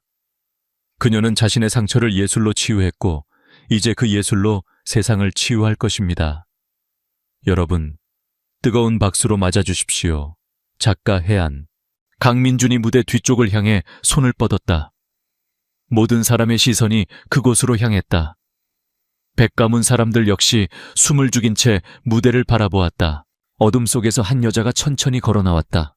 그녀는 짙은 남색의 몸의 곡선을 우아하게 드러내는 실크 드레스를 입고 있었다. 길고 검은 머리는 자연스럽게 묶어 올렸고 화려한 장신구 하나 없이도 그녀 자신만으로도 빛나고 있었다. 과거에 주눅들고 그늘졌던 모습은 어디에도 없었다. 그녀의 걸음걸이는 당당했고 그녀의 표정은 고요했지만 강한 자신감으로 가득 차 있었다. 그녀가 조명 아래 모습을 완전히 드러내는 순간 백가문의 저택 응접실은 얼어붙었다. 신터하 연. 그들이 멸시하고 무시하고 폭풍 우치는 밤에 맨몸으로 내쫓았던 바로 그 소녀였다. 말도 안 돼. 막내 시완이 멍하니 중얼거렸다. 그의 눈에는 믿을 수 없다는 경악이 가득했다. 첫째 진우의 얼굴은 차갑게 굳어졌다. 그의 머릿속은 복잡한 계산으로 빠르게 돌아갔다. 자신이 내쫓은 고아 소녀가 이제는 자신이 어떻게든 손을 잡아야 할 거물이 되어 눈앞에 나타난 것이다. 굴욕감과 함께 이 상황을 어떻게 이용해야 할지에 대한 냉정한 계산이 시작되었다. 둘째 도현은 심장이 멎는 듯한 충격을 받았다. 해안, 벼랑 끝. 그는 이제야 그 이름의 의미를 깨달았다. 그가 그토록 공감하고 전율했던 작품 속 영혼의 주인이 바로 자신이 가장 잔인하게 상처 입혔던 그녀였다는 사실. 죄책감과 후회, 그리고 그녀의 재능에 대한 순수한 경외심이 뒤섞여 그의 온몸을 강타했다. 가장 극적인 반응을 보인 것은 한첼이었다. 그녀의 예쁘게 화장한 얼굴은 질투와 증오, 그리고 공포로 흉하게 일그러졌다. 자신이 짓밟고 승리했다고 생각했던 존재가 이제는 자신이 감히 쳐다볼 수도 없는 높은 곳에서 가장 강력한 남자의 옆에 서서 빛나고 있었다. 그녀는 자신의 패배를 직감했다. 하연은 단상에 올라 강민준의 옆에 섰다. 그녀는 청중을 향해 우아하게 고개를 숙였다. 그리고 마이크를 잡았다. 그녀의 목소리는 떨리지 않았다. 오히려 맑고 단단했다. 제 이름은 신하연입니다. 그리고 이제 해안입니다. 제 작품을 보러 와주신 모든 분들께 감사드립니다. 그녀는 길게 말하지 않았다. 하지만 그 짧은 한마디는 백가문 사람들의 심장에 비수처럼 꽂혔다. 그녀는 더 이상 그들의 그림자가 아니었다. 그녀는 자신만의 이름을 가진 독립적이고 완전한 존재였다. 연설을 마친 그녀는 청중을 둘러보았다. 그녀의 시선은 잠시 얼어붙은 채 서 있는 백가문 형제들과 마주쳤다. 그녀의 눈에는 원망도 슬픔도 승리감도 없었다. 그저 낯선 사람을 보는 듯한 완벽한 무관심만이 담겨 있었다. 그리고 그녀는 천천히 고개를 돌려 자신을 따뜻한 눈빛으로 바라보고 있는 강민준에게 미소를 지어 보였다. 그 순간 힘의 균형은 완벽하게 역전되었다. 그들이 버렸던 소녀는 이제 그들이 감히 손댈 수 없는 여왕이 되어 돌아왔다. 그리고 잔인한 후회의 시간은 이제 막 시작되고 있었다. 전시회가 끝난 후 대한민국은 해안 신드롬에 휩싸였다. 신문과 방송 잡지는 연일 그녀의 이야기를 쏟아냈다. 쓰레기 더미 속에서 피어난 장미, 현대 미술계의 신데렐라 등 온갖 수식어가 그녀를 따라다녔다. 그녀의 작품들은 경매에서 천문학적인 가격에 낙찰되었고, 세계적인 미술관들은 그녀를 초청하기 위해 물밑 경쟁을 벌였다. 신하연은 더 이상 버림받은 고아 소녀가 아니었다. 그녀는 시대의 아이콘이자 거부할 수 없는 문화 현상이었다. 이 모든 광경을 백가문의 형제들은 지옥과도 같은 심정으로 지켜봐야 했다. 그들이 내쫓았던 여자의 성공은 이제 그들의 뺨을 후려치는 공개적인 망신이 되었다. 후회는 날카로운 칼날이 되어 매일 밤 그들의 심장을 찔렀다. 그들은 그녀를 되찾아야 한다고 생각했다. 각자 다른 이기적인 이유로. 가장 먼저 움직인 것은 첫째 백진우였다. 그는 사업가답게 거래를 제안했다. 그는 비서를 통해 정식으로 미팅을 요청했고, 하연은 강민준과 함께 그의 사무실을 찾았다. 하연아, 아니, 해안 작가. 진우는 애써 부드러운 미소를 지으며 말했다. 정말 대단하더구나. 우리가 너의 재능을 미처 알아보지 못했어. 정말 미안하다. 그는 사과로 운을 뗀 후 본론을 꺼냈다. 그래서 말인데, 우리 백가문에서 너를 위해 재단을 설립해주고 싶다. 해안미술관을 짓는 거야. 네가 작품 활동에만 전념할 수 있도록 우리가 모든 것을 지원하겠다. 그것은 그녀의 예술을 지원하겠다는 말로 포장되었지만 실은 그녀의 성공에 백가문이라는 이름을 숟가락처럼 얹으려는 투명한 속셈이었다. 잃어버린 명예를 되찾기 위한 비즈니스 제안. 하연은 그의 말을 끝까지 조용히 들었다. 그리고 찻잔을 내려놓으며 차갑게 말했다. 제안은 감사하지만 거절하겠습니다. 뭐라고 왜지? 이건 너에게도 엄청난 기회야. 진우는 당황했다. 제 예술은 예술가를 파괴하려 했던 사람들의 지원 따위는 필요 없습니다. 그녀의 목소리는 얼음 같았다. 저의 유일한 파트너는 제 옆에 계신 아우라의 강민준 대표님 한 분뿐입니다. 그럼 이만 실례하겠습니다. 그녀는 강민준과 함께 미련 없이 일어섰다. 진우는 자신의 자존심과 사업가적 수완이 한순간에 박살나는 것을 느끼며 멍하니 그들의 뒷모습을 바라볼 뿐이었다. 두 번째는 둘째 백도현이었다. 그는 감성적이고 예술적인 방법으로 접근했다. 그는 며칠 동안 그녀의 작업실 앞에서 비를 맞으며 그녀를 기다렸다. 마침내 그녀가 밖으로 나왔을 때 그는 헬쑥하고 고뇌에 찬 예술가의 얼굴로 그녀 앞을 막아섰다. 하연아, 제발 내 말 좀 들어줘. 그는 애원했다. 내가 눈이 멀었었어. 너의 그 위대한 재능을, 너의 그 깊은 영혼을 알아보지 못했어. 나를 용서해줘. 우리 다시 예전처럼 예술에 대해 이야기하고 서로에게 영감을 주는 사이가 될 수는 없는 걸까? 그는 예술가로서의 동질감과 뒤늦은 사과로 그녀의 마음을 돌리려 했다. 하지만 하연의 눈빛은 조금도 흔들리지 않았다. 도연 씨가 찾고 있는 그 예술가는 그날 밤 빗속에서 죽었어요. 그녀는 감정 없는 목소리로 말했다. 지금 당신 앞에 서 있는 사람은 해안입니다. 그리고 해안은 당신과 공동작업을 할 마음이 전혀 없습니다. 그 말은 도현의 마지막 희망을 산산조각 냈다. 그는 예술적으로나 인간적으로나 그녀에게서 영원히 용서받을 수 없다는 사실을 깨달았다. 그는 무너져 내리듯 그 자리에 주저앉았다. 막내 백시환의 방법은 가장 유치했다. 그는 예전의 바람둥이 습관을 버리지 못하고 그녀의 작업실로 매일 거대한 꽃다발을 보냈다. 그녀가 좋아하던 디저트를 사서 무작정 기다리기도 했다. 그는 이 모든 것을 그저 큰 오해였다는 식으로 자신의 매력과 애교로 무마할 수 있다고 믿었다. 하지만 하연은 그에게 만남의 기회조차 주지 않았다. 강민준이 배치한 경호원들은 그의 모든 접근을 막아냈고 그는 작업실 근처를 배회하다가 스토커로 오인바다 경비원들에게 쫓겨나는 공개적인 망신까지 당했다. 형제들의 필사적인 시도가 모두 실패로 돌아가자 가장 큰 공포를 느낀 것은 한채리였다. 형제들은 이제 그녀를 경멸과 혐오의 눈으로 바라보기 시작했다.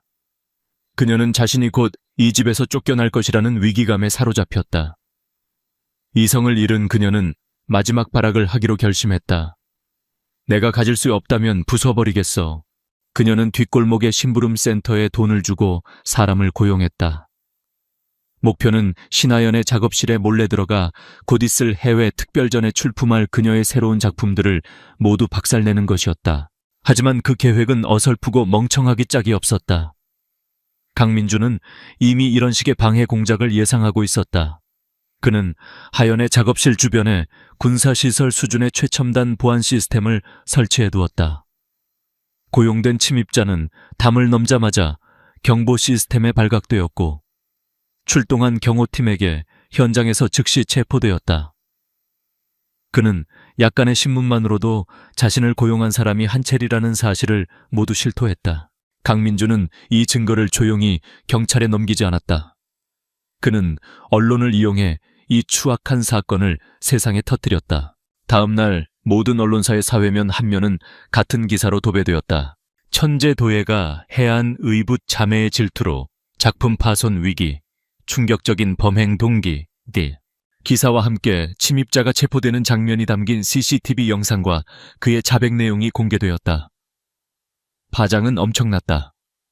백가문 사태에 대해 조금이라도 의심이나 동정심을 가졌던 사람들조차 이 사건을 계기로 완전히 등을 돌렸다. 한채리는 대한민국에서 가장 사악한 악녀로 낙인 찍혔다. 이 소식을 접한 백가문 형제들은 최후의 그리고 가장 거대한 후회의 파도에 휩쓸렸다.